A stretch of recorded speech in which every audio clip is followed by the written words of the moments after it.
Lamdam asigi meeyam da tungda meetopna pirakkadaba akibadagi kanhounaba Meekap thoklasi haiba paujel puba numit ama oina lauduna Meekap thokpa numit realization day haina khangnaduna chahi kudingi April 13 ta meeyam gi thoram ama oina lisang sitna suna pangthoktuna lakpagum kumsi chahi gi oina su lakliba March ki tang 13 dagi April 13 fawba thabum ama chupna nifu taruk suba realization man pangthoklagani realize to save the indigenous people of Manipur haiba hiramda thabum ama chupna pangthokadawriba realization man asida tonga tonba campaign competition thoram kaya ama pangthokani haina MSU gi president Lukrem Malang ba maitaina phongdorakli kai samthong laishon lairakta laiba UPF ki office ta pangthokiba pawgi mifamda wafam asi phongdoladuna president makha taraduna hai Southeast Asia da maning tamna panjaram ba iramda Manipurna kumjal lesingama chamapan nifuma panda Bharat ki fibanung da namtin tinsin kharbatungda adungai ningthau palingai matamdagi lamdam masida mitop changbagi lairamba kanglon adu kumjal lesingama chamapan yankhai gi November 19 da matamadugi chief commissioner Himat Singhna Manipur meeyam tanaramdana lauthok pikhi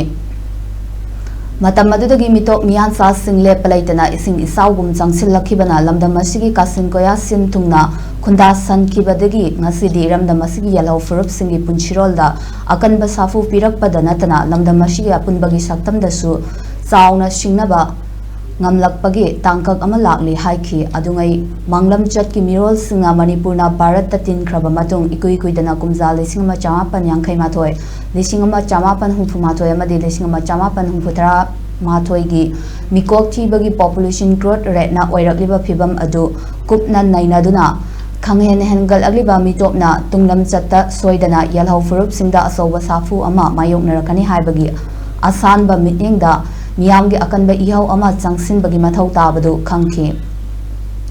oirakliba phibam aduda tumina laishinba ngamlaktabadagi meeyam gi mihut chilaga suna meeyam ga loinana adungai inkum jalesing ma chamapan marifuda mirai bak masa mitop singbu maram damda halankinaba ihau go back foreigners sangsinki hairiba thaudo asidagi lamdam asigi meeyamna tungda meetopna pirakkadaba akibadagi kalhounaba Meekap thoklasi haiba paujel puba numit ama oina lauduna Meekap thokpa numit realization day haina khangnaduna chahi kudingi April 13 ta meeyam gi thoram ama oina lisang sitna suna pangthoktuna lakpagum kumsi sahi asigi oina su lakliba March ki tang 13 tagi April 13 fawba thabum ama chupna nifu taruk suba realization man pangthokani haiba wafam thamki 1951 dagi horaga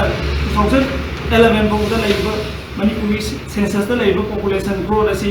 hojik bawda ahanba 1951 Manipuri population asi 5,78,000 orami aduga hojik 2011 bawda laiba 2011 ki census ki report ki matungina Manipur da laiba to miya jasing asi 28,56,000 haiba 28,56,000 asigi manungda ikona khangja finding ki matungina estimated apoi migrants and immigrants की मसले से 11,01,934 high बदी